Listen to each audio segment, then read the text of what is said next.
Olá, pessoal, de volta com o MCast. Ricardo, como é que você tá? Tudo bem? Tudo em paz, Carlinhos. Ricardo, eu quero trazer aqui à mesa um personagem que vem se destacando, quer dizer, ele já tem toda uma trajetória, mas vem se destacando ainda mais na frente do Ministério da Justiça, que é o Flávio Dino.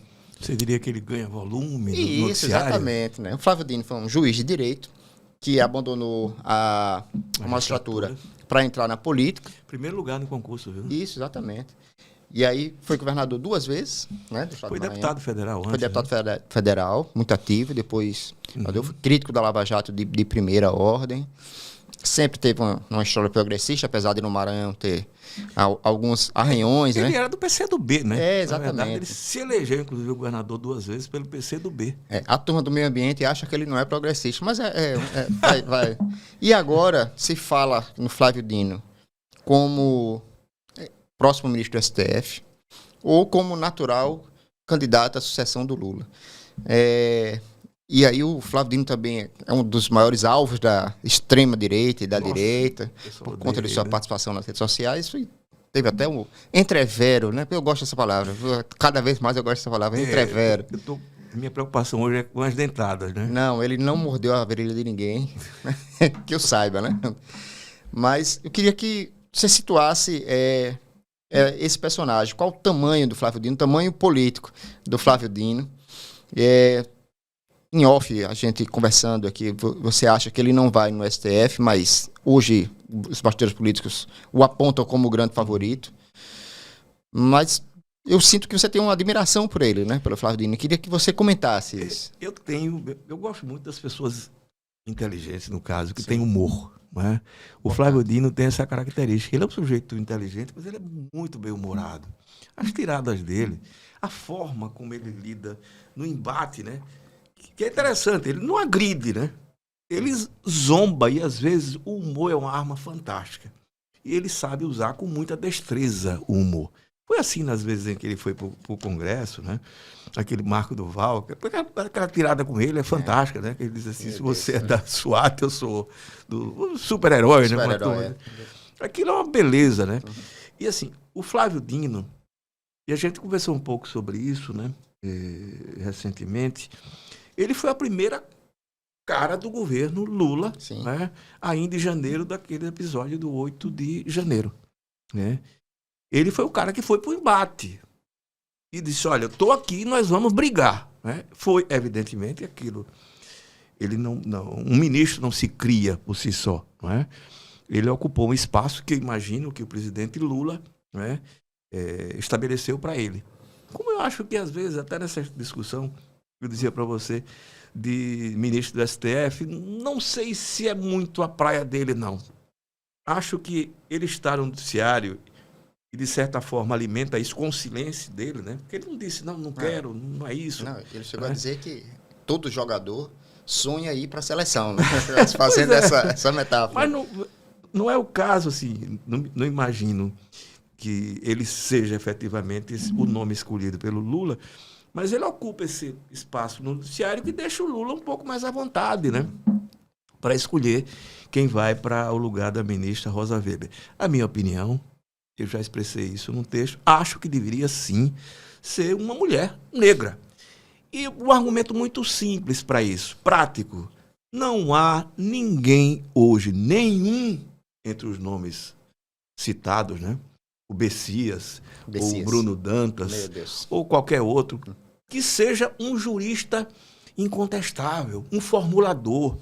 Não, nenhum deles é. Se nenhum deles é um jurista incontestável, por que não colocar uma mulher negra para ter uma representatividade na Suprema Corte do país? Eu acho que seria um passo interessante.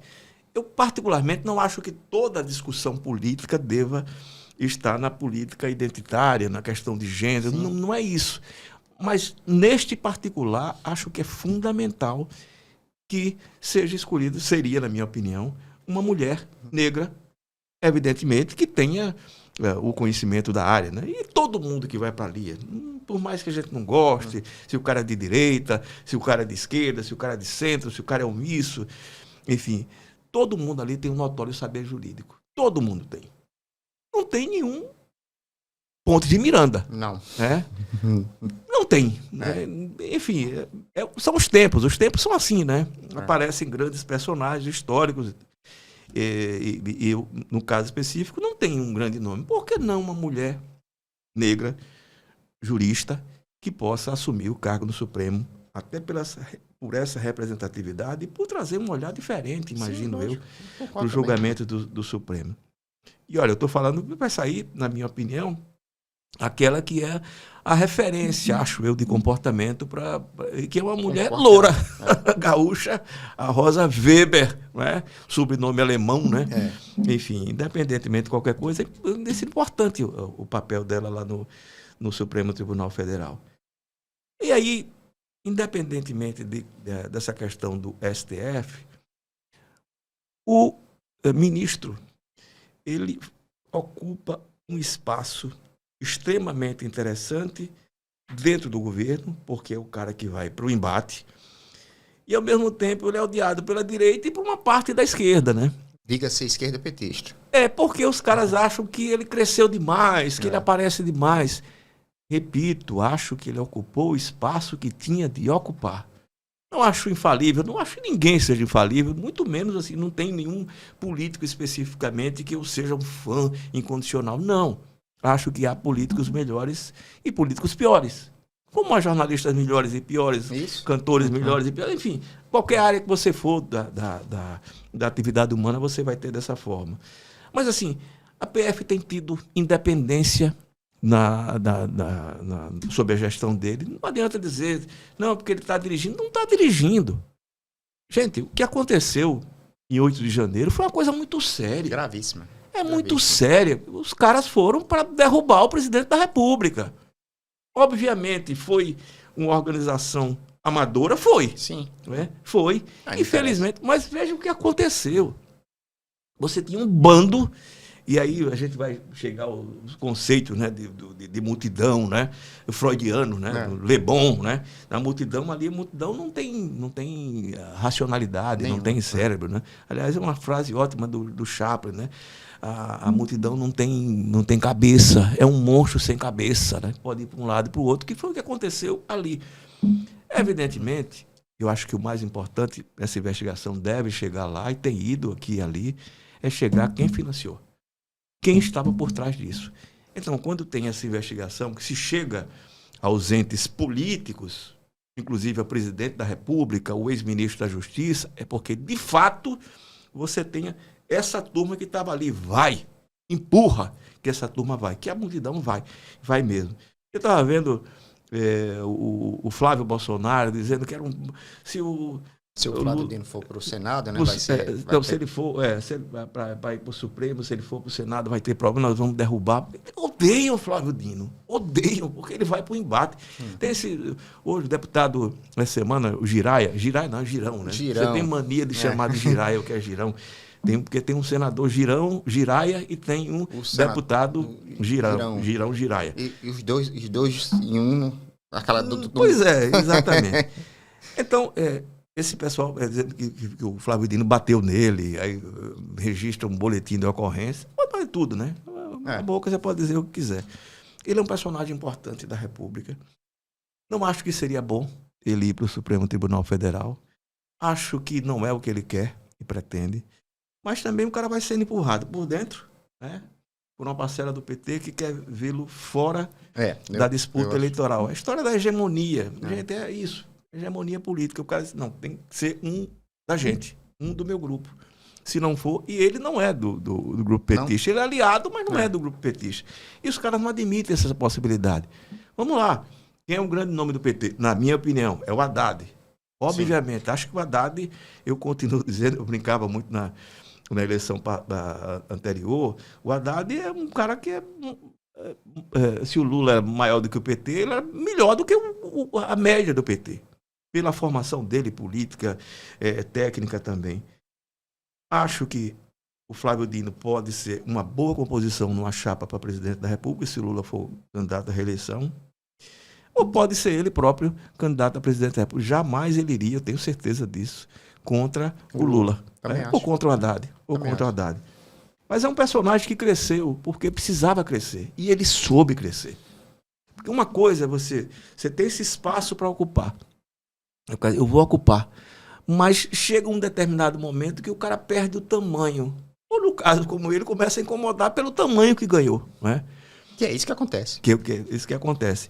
E ele é um cara que vai para o embate mesmo. E ele já foi identificado pelos bolsonaristas como, entre aspas, o inimigo real. E é um inimigo poderoso pela capacidade que tem.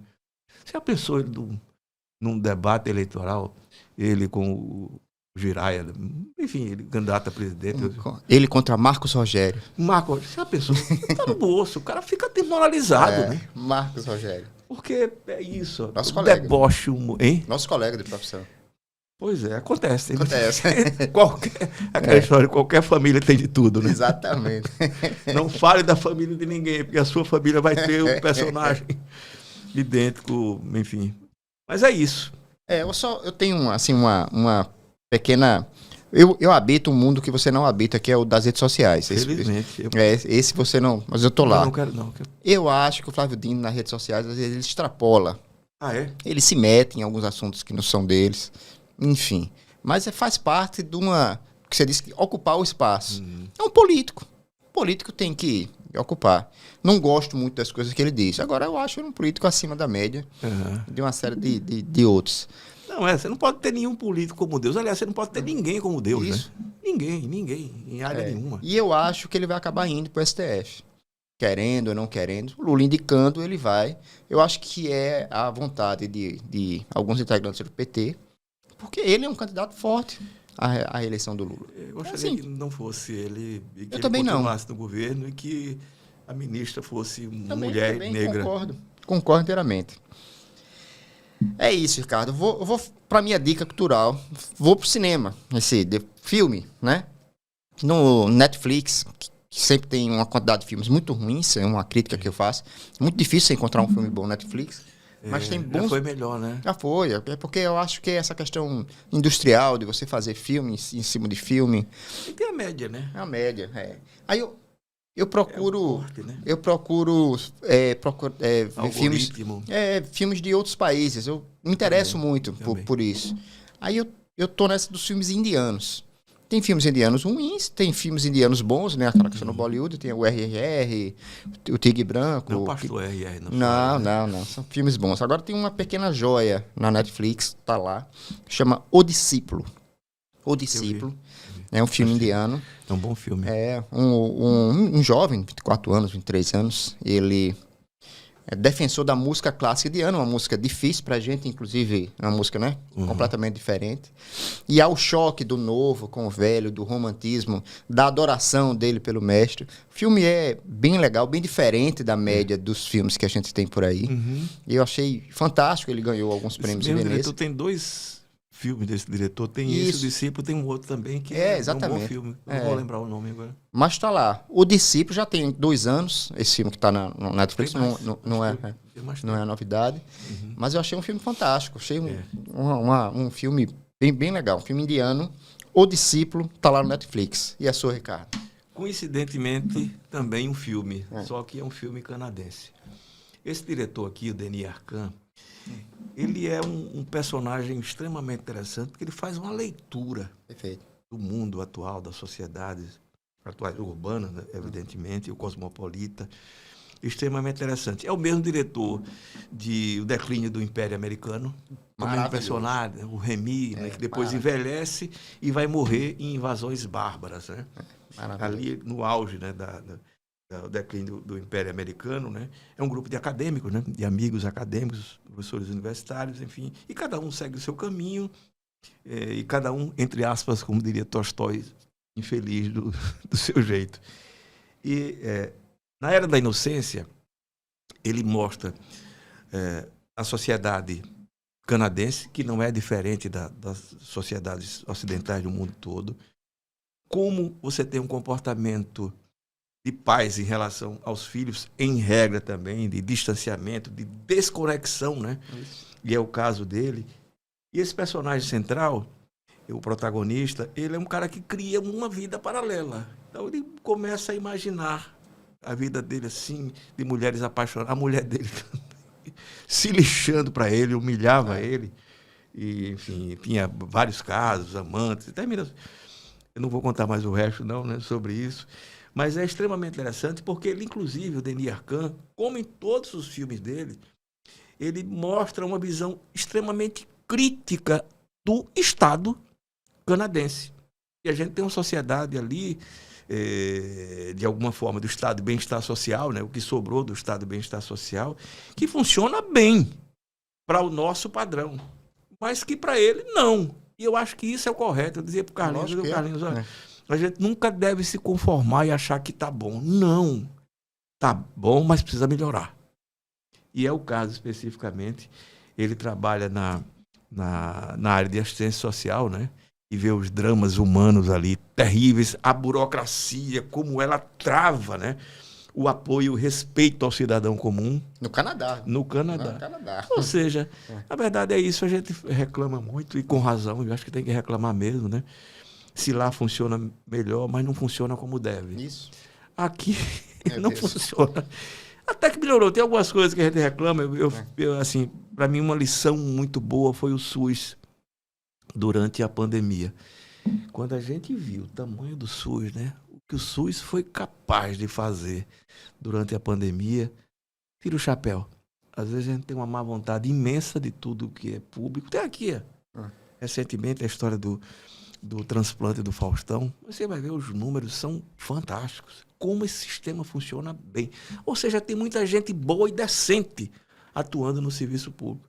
Vamos respeitá-los. Por mais que a gente vá se deparar com isso aqui na frente, né? Da Era da Inocência. Denis Arcand, grandíssimo diretor. Eu só conheço esses 3 filmes dele, mas como eu gosto. Pois é. Assim, e aconselho que você assista os outros 2.